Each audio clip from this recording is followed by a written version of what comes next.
what should be the central focus of meditation. So there is so many meditation styles and so many things. People focus on calmness, on peace, on the forehead area, the area between the eyebrows, trying to activate that energy center, or trying to focus on the heart or the various chakras. And I want to discuss that in this video today. And I believe that the central focus actually should be on the most important part of your brain, which I believe is the pineal gland. So I'll discuss that in this video today. So I would like to ask you a great favor. For those of you that like the contents of my video, please also remember to like and also subscribe if you haven't already. This will greatly improve my channel's ability to reach out to more people. And if you could do me one extra optional favor, if you could just share it with just one other person or social media channel of your choice, and drop a comment. I would very highly appreciate that. And thank you anyway for just spending your time with me. So for those of you who don't know me, I am Osman. I'm a bioenergy healer on a master level with the telepathic healing capabilities. I specializing in critical care recovery and terminal illnesses, amongst a host of other physiological, psychological, and even spiritual ailments. I have an amazing offer of 10-minute anxiety relief for $5, less than a cup of a Starbucks coffee, delivered to you telepathically anywhere in the world instantly. Pay only if you are satisfied or happy. If there's no result, no payment necessary. And that goes for all my treatments. And I'm also an advanced level yoga and meditation teacher. Having been practicing this art for almost 50 years and studying it from various schools of thought. I'm teaching it for 44 years as well. And in studying it under various schools of thought, I studied, from different cultures, from different schools of thought, from different parts of the world, globally, from the let's say from the Far Eastern to the Eastern to the Middle Eastern and the Western sciences, including the scientific community as well. And this gave me a lot of broad knowledge and being able to give me the opportunity to create my own unique combination protocols.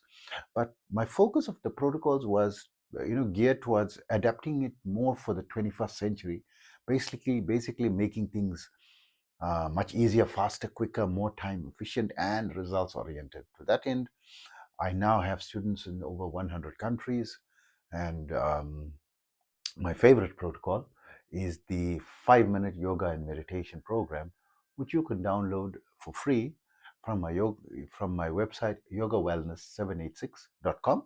You can also get more information about my services and my contact information. Please also remember that my therapies are all natural based and not replacement for medical treatment. So coming back to the pineal gland is very controversial. Some people, agree. Some people disagree that there's some link to the pineal gland and meditation and so forth. And many people link the pineal gland to the third eye. The pineal gland is a little gland that's in the very dead center towards slightly to the back in the center of the brain itself, like the core of the brain, and it looks like a pine cone that's fully closed up.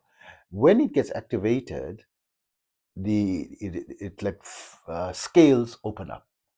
It's got full scales, it's when it's fully activated, and when it's opened up, the third eye is become fully activated.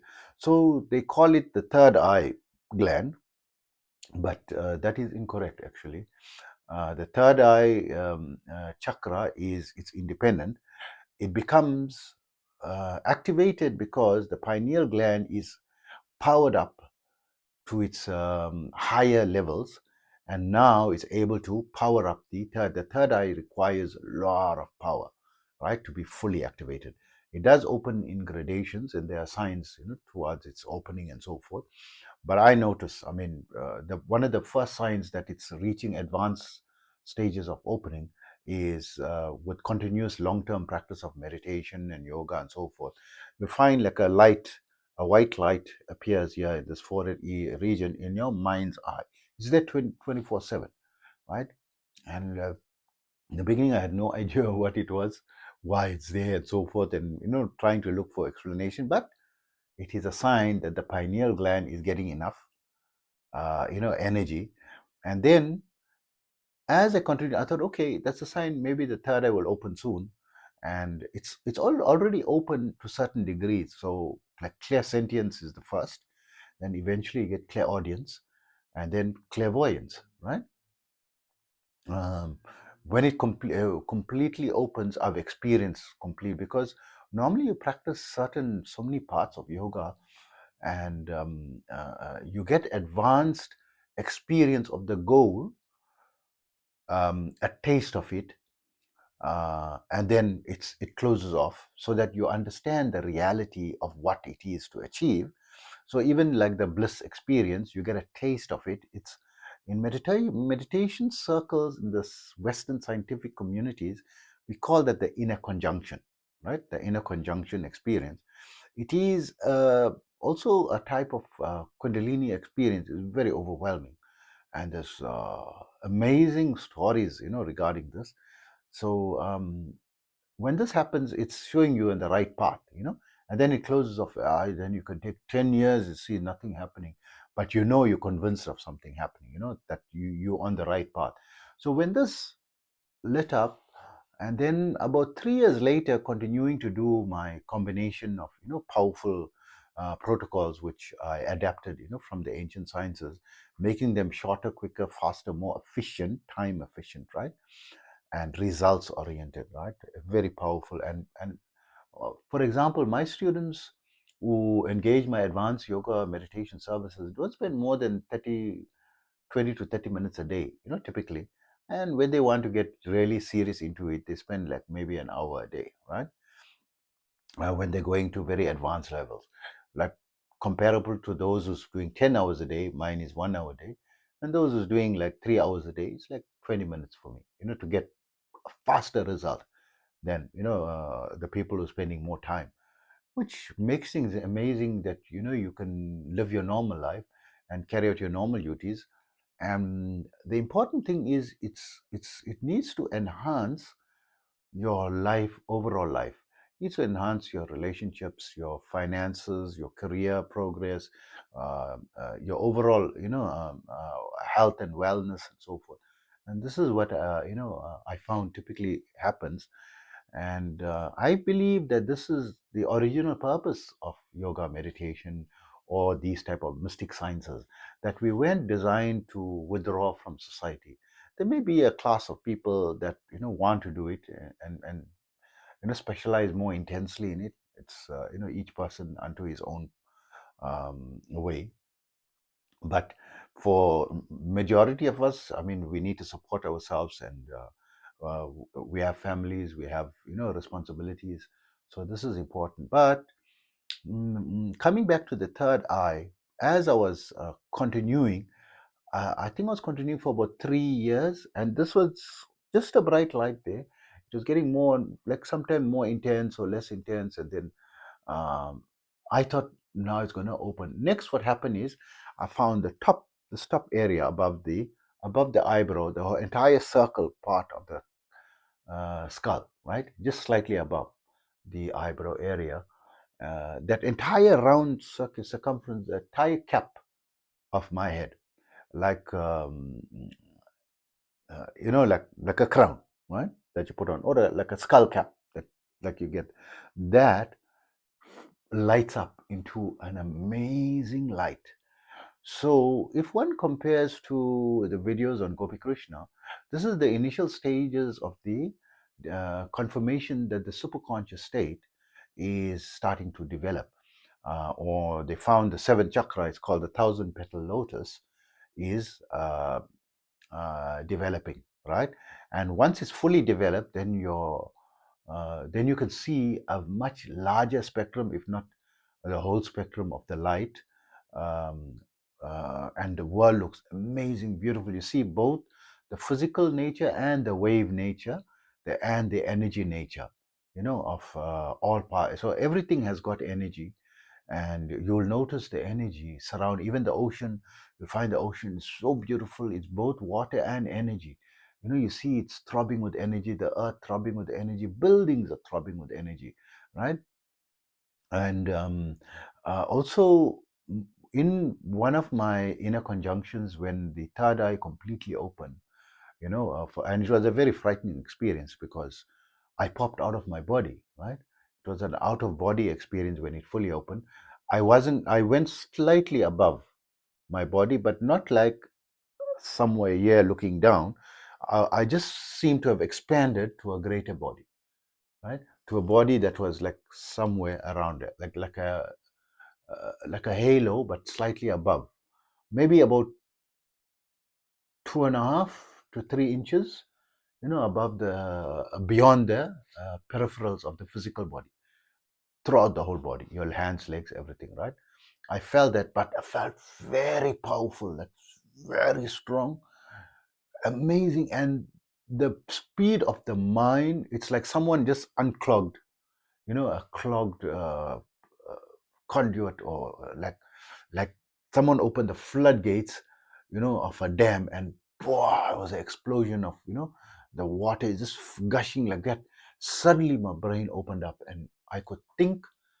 I can, it felt like it's faster than the speed of the sound, or the faster than the speed of light, like warp speed, you're thinking. Because I remember at that point, I was in my early 30s at that time. Now I'm 57. um, I was probably around 32 years or so, when I had that experience. And I had many questions because I was studying, religion and philosophy of religion, and of spirituality and mysticism, mainly from a mysticism point of view. Like what are, extraordinary about what is out of body experience, and what is, mystical powers and so forth. The main thing, like from a 10-year-old, I heard about, meditation and people have mystical powers. That was fascinating for me. Like, it was my version of, in my years, these were the 1970s, um, of the current, or the previous generation's Harry Potter, right? So my Harry Potter was mystic, and read about as many saints and sages, what powers they had, and how I can get those powers. I like to abracadabra, and do it. Of course, nothing like that happened in my life. Aside from, in a different way, of course, right? um, because I'm a telepathic energy healer, and it's really phenomenal, the number of lives that I spent. So coming back to this speed of the thought, when the third eye fully opened, it's amazing that every question I had from the age of around childhood, whatever questions I had in my mind from 3 4 years old that I could remember, until that point, in a snap, was answered. I knew the answers to everything. And I could explain why certain people were behaving in a certain way, all the people that were around me, and I could see the true inner nature of everyone. Like because everyone wearing masks. You don't know their inner thoughts, what their real motives and intentions are. It all became clear to me. Every person's motive, intention, their problems, their stresses, all the people, in matter of seconds, like 1 to 2 seconds, not like 15 to 20 seconds, like 1 to 2 seconds. And I felt like I've got no solid. I completely had zero perception of my body. Like usually in meditation, I lose the perception up to the neck point, but I still feel my head, and I still feel grounded, in terms of space and time, right? Space, in respect to the size of my consciousness, was still within the size of my physical body, right? But with this experience with the third, it popped to a higher, and it's as though that was my true self, and this was just an inferior part of myself, right? An inferior extension of myself that I could no longer feel. And when you're no longer feeling your body, I'm thinking maybe I died. And I felt like I'm floating, like I was shaking like this, shaking to the right and left, like a wavy, like Casper the ghost, Casper the friendly ghost, like floating. I felt like I was floating. But this thing, and because it was the first time I experienced something like that, I was scared, and then I immediately like tried to shut it down, and then I came back to my normal consciousness, and I braced myself, and I actually to this day regret why I did that. I didn't know it's going to be so hard to reactivate that full awakening of that third eye. That over 20 years went and I couldn't fully. I mean, it opened like in terms of clairsentience and being able to heal people telepathically and so forth. I mean, it's advanced to many levels.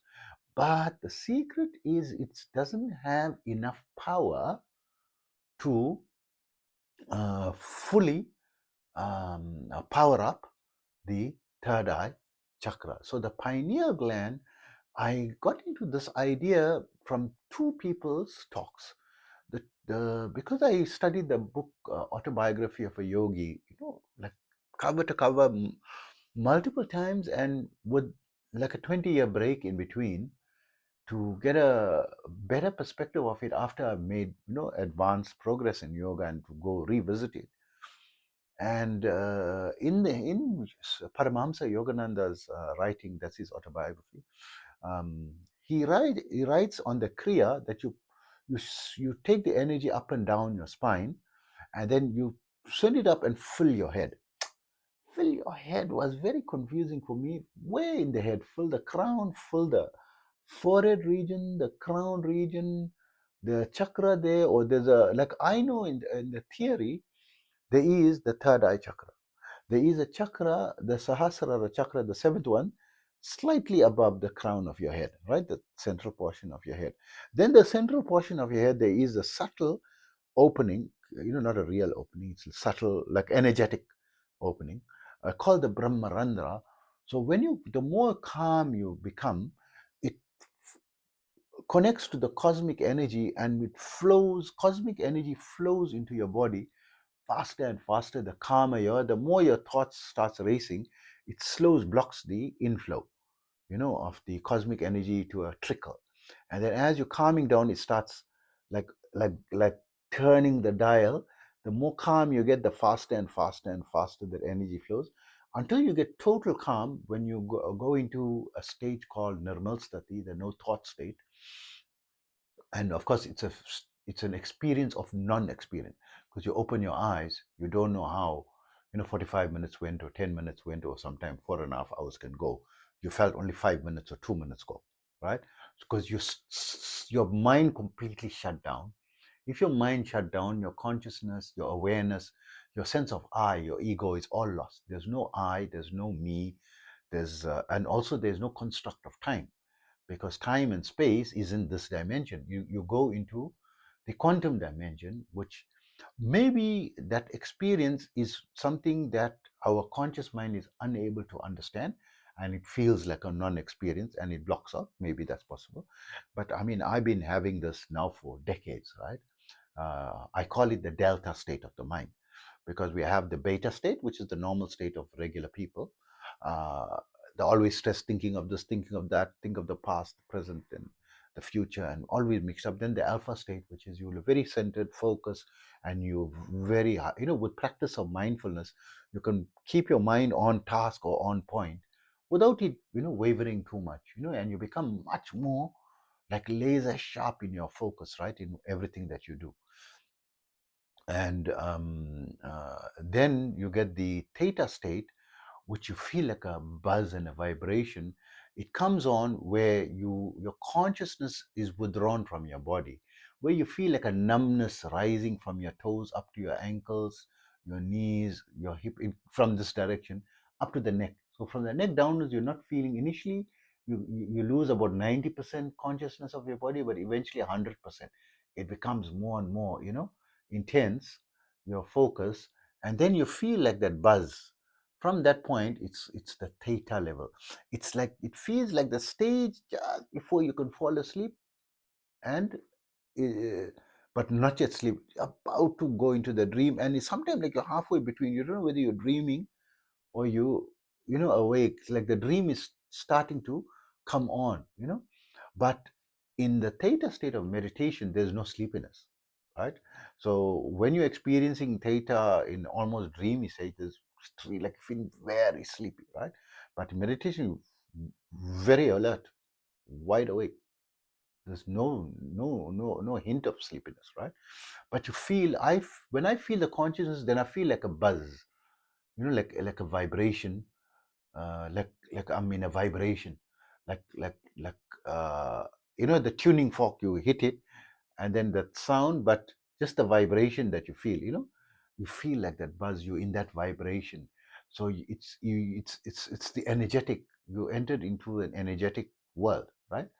And you are there, and it's much easier to focus. So I can just, for whatever you focus, if you want to focus on the tip of the head, you're meditating on a flame, or you're meditating on a spot, or you're meditating on focusing on your breath, or on love, or one of the qualities, or one of the strengths you want to incorporate, or your affirmation, or whatever it is, right? There's a million to one things, right? That you can focus on. It becomes so much easier and more focused. And you just have to focus on that. You can use to focus, and lights out. I mean, you don't experience it as a lights out. You only experience your open eye, and then you see time. And also sometimes you're focusing, and you feel you're focusing only for 5 minutes or 10 minutes, but then you check the time. It's 45 minutes later. I say, what? How did 45 minutes go? I only remember I'm focusing. I didn't feel that. You don't feel that slip into that delta state.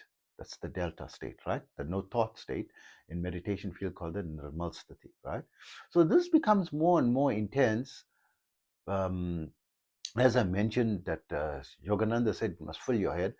Then it clicked together. I started to listen to the lectures by Gopi Krishna. And he says that somewhere in the middle, slightly to the back of the brain, is the subtle energy center. You need to focus on activating that. When that activates, it powers up the third eye and the seventh chakra, right? And that needs a lot of power. It's of course uh, powered on a default mode, because if it is dead, you won't be alive, right? In my opinion.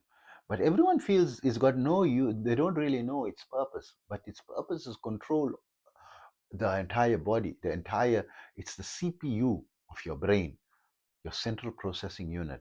So what we found is it's operating on like a 1% power level for average people by default. Through the practice of meditation, if you focus more mindfully to powering that up, you can power it much quicker. You can speed up the powering process. When it's fully powered, it is very high levels of power. That is why there is Kundalini Yoga. It is only that energy has got the amount of power that can fully activate it. And that energy power is very strong. To give you an idea of how strong it is, um, I was fortunate. I had my Kundalini awakening experience, the inner conjunction, where you feel this surge, this energy is so heavy, you collapse, you fall unconscious from it. You cannot handle it, right? It is too intense. And when you come out of it, like you collapse for a few minutes. I don't know how long, maybe 20 minutes, 10 minutes. I lost consciousness, and come back. You can't talk. You want to say words. Your brain becomes overwhelmed, and it can't function anymore. The circuits no longer. It need like a good few minutes, sometimes up to 1 hour before you can enunciate any word. You open your mouth to speak. People say, "What happened? What's wrong? What happened? What's the thing?" I opened my mouth to say I couldn't, but about an hour later I could explain, what happened. And so this is an amazing energy. So I had this inner conjunction experiences for many times, 5 definite times that I can recall, but there were many, smaller times as well that it came and, like blissing me out and so forth. And it's not a comfortable experience, by the way. It's not like an amazing, blissful, oh, you blissed. It's like bliss overload. It's like too much of a good thing, right? It's like when someone is tickling you and you can't handle it. They're tickling you excess beyond your ability to bear it. That's how it's like the ecstasy goes very. Sometimes when I'm meditating, and the ecstasy gets, I can't handle it. I stop. I can't handle it. It's like overwhelming. The only way to stop meditating and to come, because I need to control it. I like to control it to a level that I can withstand. So then I learned how to control it, right? Only a few years, about 6 years ago, only I learned how to manually take full control of it and then develop it by grades. Then once you got it under control, it doesn't fully awaken. It awakens up to the level just beyond, slightly beyond what the body can handle, slightly, and it feels like a heavy electrical surge in your whole body. Every cell is vibrating with electricity, right? Like you're getting electrocuted, the whole body, right? And coming from the base of the spine area. And then when your body gets used to it, then it goes to the second level. It goes slightly higher and higher and higher and higher. So I used to think maybe I'm imagining it. Maybe it goes to a level and then it comes down to a lower level and go up. But when it's on the that level, the experience of overwhelm or electrical surge is far greater than what I could recall in the previous time. So I used to go up one level, I said, wow, I can control it. I'm sure in a couple of weeks' time, I'm going to be fully in a super conscious state, right? In Saamadhi. The months went, the weeks went, the months went, and the years started to roll. But the energy was keep growing every 2 weeks to the next level, next increment, next. I came to levels. I approximated how much. I said, okay, approximately level 700, and I'm still, continuing with it. So I reached then 701 and 702. Then this time I said, let me journal it. From that point, it's approximately up to 700 from my estimation, and then after that more accurately. But it's possible there's like thousands or 10,000 levels. It's possible. That's how high this energy is, right? It's really overpowering. If I'm sitting on a normal chair and activate this energy, and when I'm doing healing, activate this energy, right? And then send this energy to heal the person, telepathically. So if I'm sitting on a normal chair in a seated position, I will, without any arms, I will fall. So I have to, once I was sitting outside and I was sending some energy to a friend of mine. He was having very serious, headaches, migraine headaches, and the medications are not helping him. And he's got a history of migraines as well. Then I started to send to him while, because I love to sit in the sun in the mornings, for that 15 to 20 minutes. And normally 30 minutes to an hour, I try to get in between 9 and 10 in the morning. So I'm sitting in the sun and thinking, I will try to balance, because you lose control of your body. I nearly fall. I mean, you're going to fall from the chair, you're going to hurt yourself, you're going to hit your head, on the floor, and you can really cause some damage, So I quickly brought my chair close to the wall so I can lean in. But once the energy surge is there, I'm losing full consciousness of my body. It's like I'm into a very strong energetic field, and I'm no longer able to feel the physical world, and I can't see the physical world. I mean, I'm blind now, but I wasn't blind always. I only became blind since May 2023, and it's now the making time of making this video is the 31st of October 2025, right? So about 2.5 years ago, that I lost my eyesight. So I lose everything that's in the world around you. What if the physical world disappears? You are into the energy, this thing, and you are like lights out, but you are fully alert. You in that heavy. This is what we're pushing. What's Yogananda said, to the head region, and the part of the head region, according to Gopi Krishna, is the center of the head slightly to the back, and the part that correspond, the physical part that correspond to that description is the pineal gland. And then I started to understand that, because I said, when I experienced the third eye opening, I didn't feel the third eye like it was in the center of my brain. I felt I'm above my body, somewhere. Yeah, the third eye is right above me and slightly to the front of me, not in the forehead. It didn't open in the forehead, like you get some of the Shiva pictures, in the meditation pose and the picture of an eye on his forehead. No, it is out of the body, not on the body, slightly up and in the astral body, in your spirit body, your ethereal body, or they call it also the mind body, right? That's where it is. When it's fully open, you can see like how you're seeing with your naked eyes. So many places in the videos I see the third eye is not a physical eye. You can't really see with it. It is a figurative eye, but you can get, you can think, you can get flashes of the future and the past, and all these things come. I experience it. It's a physical eye. And its eye is like a singular eye, and it can see 360 degrees. It can see in any direction. It can see any distance, and it can see through walls and anyway. You just think of the space, you can see it. You can think, of your friend maybe in Moscow, or your friend in New York City. I mean, why go to these cities? Your friend in maybe Manila, Philippines, or your friend in Kampala, Uganda, right?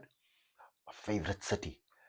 I believe this is the best city in the world, because I believe it's in the heart of the world, right? Okay, come back to point I'm always known to detract.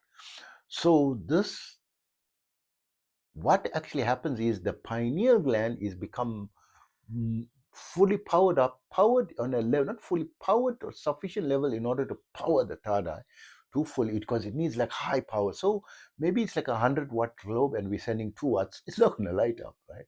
You need 220 volts of electricity to go through the 100-watt bulb to light up, and you're putting 3 or 4 volts, or you take a pen light battery 1.5 volts. It's not going to happen, right? So that's what's happening. We are all on pen light battery mode 1.5 volts, and you need 220 volts. And this pineal gland can store that energy, over time. And it grows and grows in energeticness as you're practicing more and more. So it took Gopi Krishna 17 years of 3 hours a day, meditating from 3 a.m. every morning, 3 hours a day. 17 years before he had the first, major Kundalini experience, and that experience of the superconscious state. And then a further, I think he had to take a break 4 years, because the Kundalini was very overwhelming, and it was a very negative experience on him. For him to recover from that experience physically, and he was bedridden, or incapable of even going to work for about 9.5 weeks. And thereafter he was able to go to work again, and it took him completely another, or a total of 4 years to overcome, and where he could go back into it. He left meditation all completely, right, in that 4-year period. And then he went back into it. It took him another 12 years when he became fully established. So that's how long that's how much power it takes, right, to fully power it up, and then fully activate the superconscious state. So at this stage, I can, I experience, first, of course, the light is in my forehead 24/7, and the whole crown is lit up, the crown area, and eventually I will come up, and the whole world will become lit up. Not only the crown area, everything should be lit up. That was the explanation, of Gopi Krishna. So I feel this is amazing. It's a very advanced level, because only 3 to 4% of a fraction of a percentage of society can ever reach that level of activating the superconscious state. But with my protocols and understanding how we should focus on, this can greatly shorten the curve, because all Gopi Krishna did focused on meditation, right? Meditation alone is not going to do it. It's a very slow procedure, right? But slow but sure. But I mean, we don't want to say, okay, next life. Well, that is the theory, right? Next life, right? And most of us don't believe in reincarnation. Is there reincarnation? Isn't there? There's evidence. It's like a controversial subject. Now, do you want to take a chance You want to do things, and you don't take your whole life focusing on that one thing. You've got many other things. You need to live your life. You want to travel. You want to, enjoy, your life. So you need to fast forward. So I found many shortcuts. And then I said, we're focusing on the forehead region. We're focusing on the on peace, on the tip of, we're focusing on the seven, we're focusing on the heart. What is all this? Focus on the most important thing. Our focus should be on the pineal gland. Feel the energy. Eventually, just visualize the energy coming from the base of your spine to the pineal gland, because this is the only thing that's got sufficient power that you can control, right? You can't control the cosmic energy. Cosmic energy, just as you become calm, but you don't feel it. How are you going to control something you don't feel? Cosmic energy is entering your head theoretically, right? I didn't feel like, oh, now I'm feeling the energy coming in through the top of my head. Oh, now it's coming stronger. I can't, but I can feel the energy from the bottom of the spine, going up, because this thing. So, of course, if you're in a beginner stage, you're not going to feel, you need to visualize it, because it is coming, but in a very slow trickle that it's so subtle you can't feel it. As it's getting stronger and stronger and stronger, then you feel it, and eventually it's overpowering, right? But you want to focus on, you'll feel like a throbbing in the center of your head eventually. But until you feel that, visualize the energy flowing from the base of your spine upward and filling your pineal gland. You are powering up that Big Daddy. Why I call it Big Daddy? Because he is in such a strategic location. Above him is the seventh chakra for the superconscious state. In front of him is the third eye, which is the like your intuition. And when I experience the third eye opening, and it needs a lot of power to power that thing up, right? So he powers that, and he powers that, and he powers all the chakras below. He powers the throat, the heart, the solar plexus chakra, your sacral chakra, and of course the root chakra is where your life force energy, your kundalini energy is dormant, right? And starts activating and powering up. So it's like your main source of energy, but your power center, that it comes there and goes into the solar plexus region. And from the solar plexus, it powers up all the energetic functions.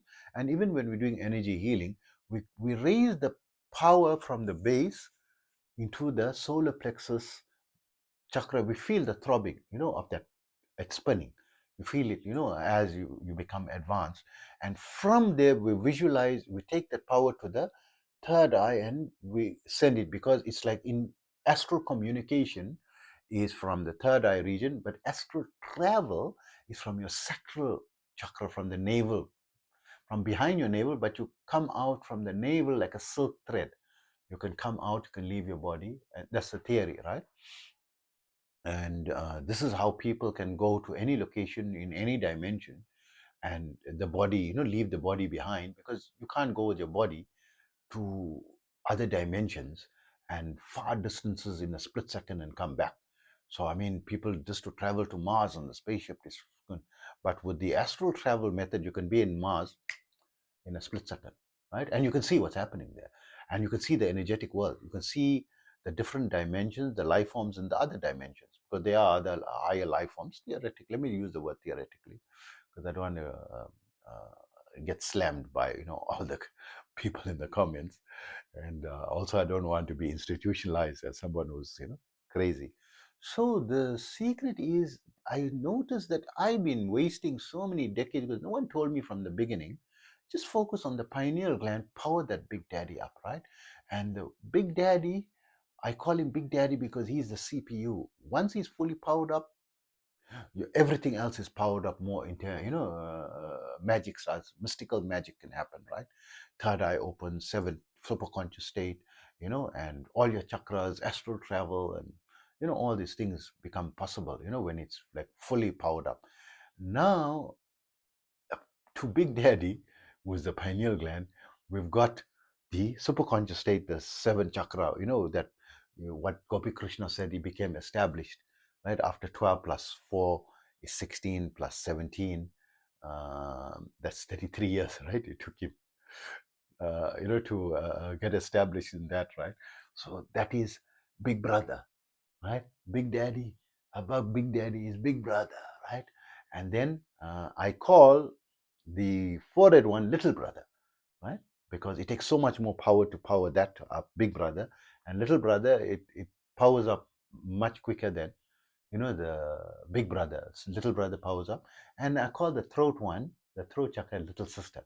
Because in the theory of yogic science, at any given time, three chakras are active at the same time.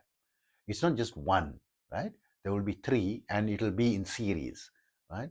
So when we see the pineal is fully active, it's like immediately the 7, 6, and 5. And 5, it gives you the a balanced equilibrium mind. You don't get overcome by excitement and don't get overcome by depression. You can just be, you become a weapon in anything. You need to study, you can just focus and do that. Come what the circumstances. You're in battle, you can do it. You're fighting, you focus on your fight, in martial art. Or you studying, you focus on studying. Or you in sport, or you in, you go into, that high focus, your second wind. So this is from this. But when I experienced the opening of this chakra, the Visuddhi chakra, the throat chakra, suddenly I felt total peace and calm, that I'm not like overcome by problems. Like problems, I said, why am I stressing about it? We'll just handle the problem. I felt serenity and not overwhelmed by excitement and not overwhelmed by depression. And from that time, like I remained in this, like became established in the alpha state. I was in the alpha state from, I think, from the age of 13, because I'm practicing Hatha Yoga was my main foundational practice. And I was always like centered and calm above the normal person, significantly more, right? And noticeably more. Everyone will notice that I'm not normal, like I'm much calmer. And it's they feel amazing to be with me. I had some type of a calmness aura as a child, like 13-year-old, 15-year-old. Like they felt like they're in the presence of a saint. And of course, I'm no saint, right? I'm the opposite of a saint. I think, the devil, the devil, if there's a devil, I'm his right hand man, right? Very a bad boy, right? I was. I changed a lot, with time and progress, but really wild, right? So, but they felt like, a calm serenity. So this thing is powering up from the pineal gland. So why focus on the forehead? Why focus on this? Is like you focus on the key thing that's going to bring about the main thing, the hot spot, the sweet spot is the pineal gland. Big Daddy. So I call it the Big Daddy meditation method. Focus on that. Whichever method you do, focus on powering that Big Daddy up, right? Once you power Big Daddy, then little brother powers up, little sister powers up, and Big Brother powers up. And of course, above Big Brother, there's one chakra. I mean, there's 99 chakras above Big Brother, if you didn't know, right? So there's another one above Big Brother, called the eighth chakra, where you experience the um, Nirvikalpi Samadhi, where you lose the sense of your ego, your I, and everything, right? You don't know. It's like a non-experience. It cannot be explained, right? Even the person cannot explain it. He cannot conceive when he has that experience, because you become one with everything, one with the universe, right? In that level. So I call that Big Mama. That's Big Mama. And of course, above Big Mama, there's Big Mama is one of 99 levels, right? And Big Mama will take you, to the higher levels from there. So we've got Big Mama, we've got Big Brother, the seventh chakra, we've got Little Brother, the sixth chakra, but Big Daddy, the main focus, is your pineal gland. And you save yourself a lot of time, wasting decades can go, and you are just busy focusing on tranquility and peace. Take some drugs for tranquility, right? Take some calmets or take some weed if you want to feel calmness and so forth. You don't have to spend 4 decades to feel calm or 5 decades to feel calm, right? Weed will do that instantly, right? You can take medical marijuana, right? So I'm not advocating any illegal drug. And certain places, mushrooms, legal, like in Netherlands. It's legal. You can go and have that mushrooms experience. And certain states in the US, I believe, is also legal. 2 states, it's legal. You can have that ecstasy experience and all that, with the drugs instantly. Why you gonna spend 5 decades for ecstasy and bliss, when to go into bliss and samadhi and nirvana? I can have take. You don't even have to take DMT. There's a drug called ecstasy, right? Or you take alcohol, amazing. You feel top of the world, right? Of course, I don't drink alcohol. I used to drink. I wouldn't say the word I used to drink is a justified term. I haven't touched alcohol since about 20 years ago now, 19 years ago actually. Um, I completely quit it, and a year later I quit smoking, right? 18 years ago. And these were very wise choices. My life, I got more control over it. But I enjoyed it up to the age of 38, right? And from the age of 18, you could say I was having alcohol almost every day, and especially when I was in business, I used to use it to relax, because business is very stressful. In the evening you come and drinking, but wouldn't say drinking, me and drinking is not the right word. It is abusing, right? I was abusing alcohol, right? Really. I even went to a clinical psychologist and to find out if I'm alcoholic, because I didn't feel I'm an alcoholic. But the definition of alcoholic is that, right? Where you're drinking every time and feeling. But I never let it interfere with my life, my work, my business, my family life, everything, nothing. And if I drank, I can even drink, like, let's say, half a bottle of whiskey, right? And in a very short space. Or normally, like, I used to love beer because I liked quantity over quality, right? I was like uh, the raw guy, like rugby and barbecue. We call it in South Africa. I'm originally from South Africa. Bright face and rugby, right? And sunny skies, right? Going to the beach and swimming in the ocean and surfing, So I was that kind of guy, and like nightclubs, party. I was a party animal, right? Not a party guy, right? Party animal. So that is it. So that is more, you can feel that with alcohol. I've experienced samadhi. It's much greater, of course. There's no comparison, on the, but that it's like a bit too much overload. The alcohol is better. Between samadhi and alcohol, I'll say alcohol is better, right? Because samadhi is too much overload. You can't talk after that. You crying and all. You become overwhelmed. What is that? It's a negative experience. A bit too much of something. Power up the big daddy, and then control everything. Control your third eye, opening, closing, astral travel, telepathic, viewing, the fully energetic nature of the world, because we're only seeing 1% of the spectrum of light. Start seeing a greater spectrum, and life becomes so much more uh, exciting. And you start seeing things better. You can see into your body, what's happening inside your body, how the energy is moving and working and so forth. Beautiful. That's what Gopi Krishna said. That experience, no one will trade it for any amount of gold, because it's so amazing. That's why the yogis in the mountains, they abandon everything. They are having a type of wealth that they don't want to exchange it for anything. And when you experience it, you will also. And I also had flashes of that experience. Man, how beautiful. You can see how the planets, you can see into the interspace, but space don't look dead and cold and black. It's like all lit up. And like Saturn, I think Saturn has got that like that frill around it, right? That like a skirt around it, right? But that didn't look like that, like a gaseous thing.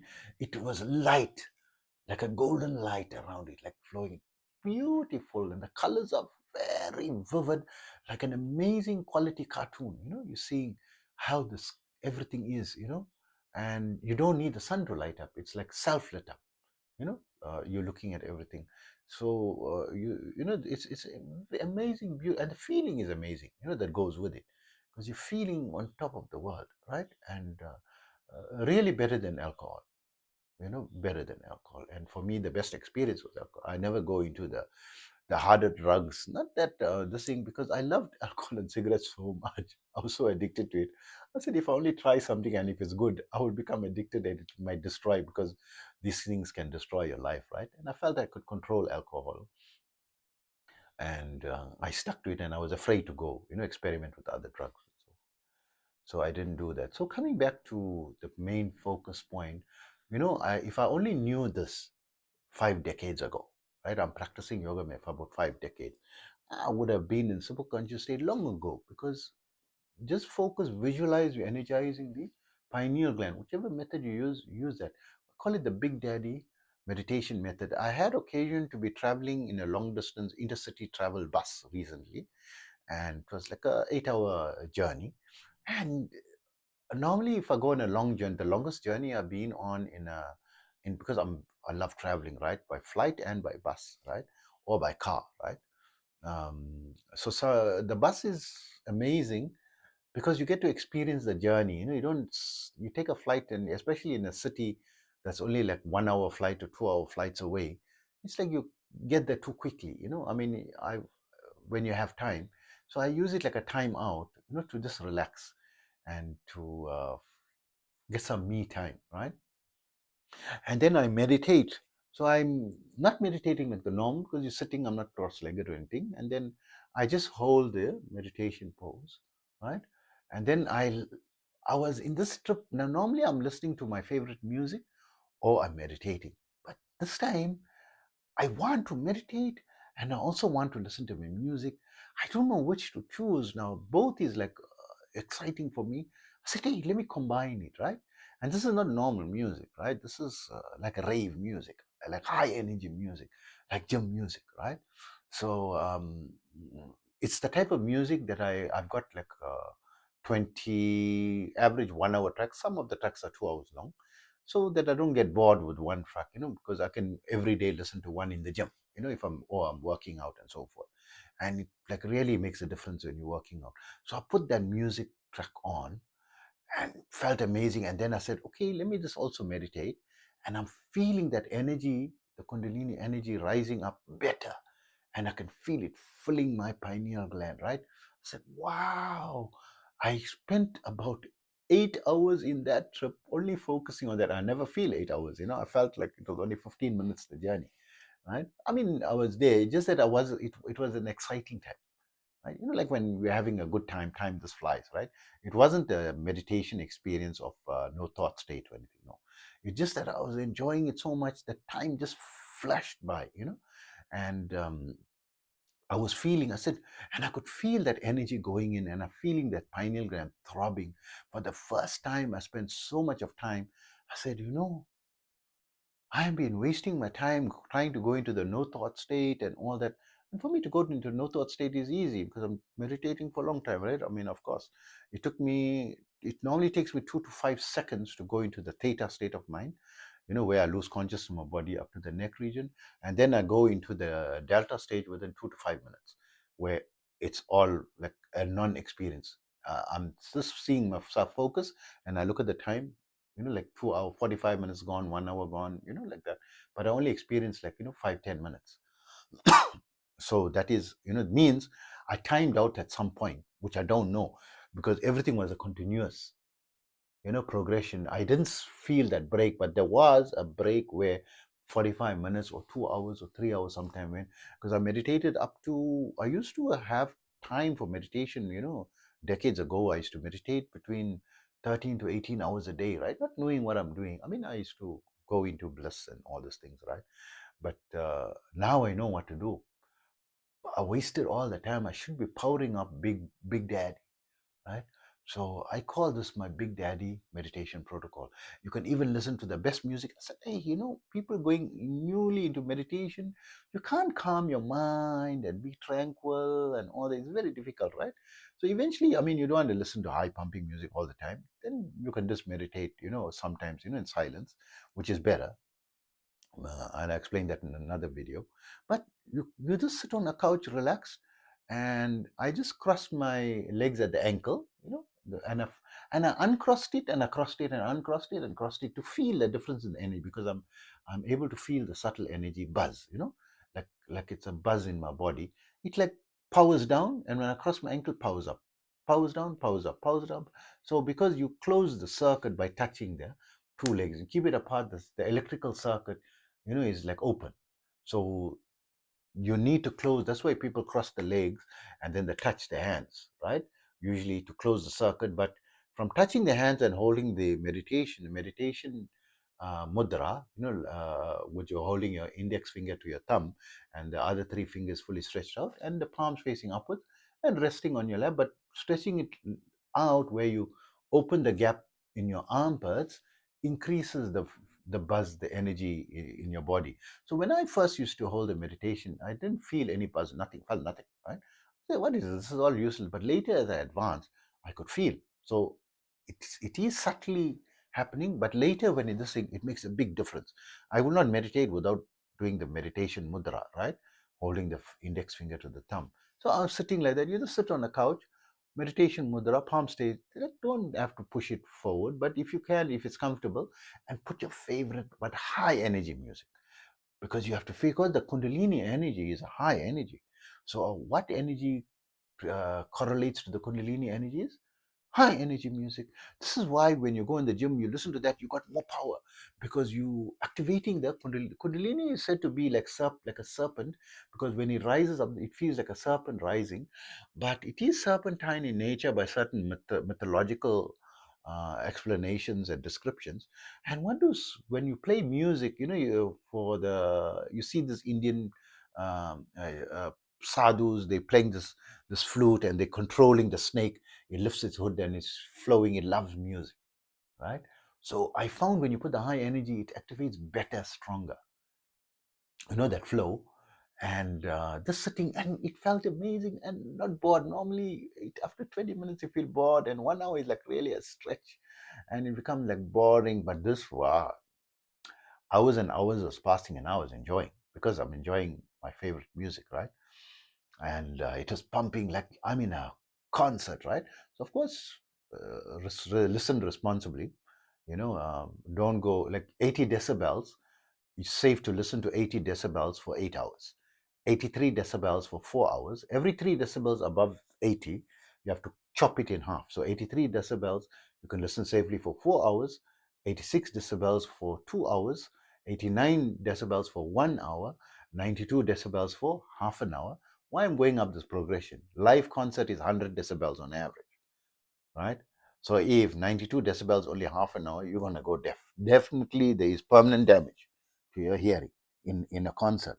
So I mean, once in a while, it's okay, but you go more regularly to a concert, it's safer to buy, if you're in a, if you're going regularly to concert, to buy earplugs. When you buy the ear, to protect you from the sound, it pushes inside your ear. You must be careful what, how many, it's got a number factor, how many decibels it blocks out. So they are around 14, 15 decibels, 14 decibels, and there's for 30 decibels. These are the two.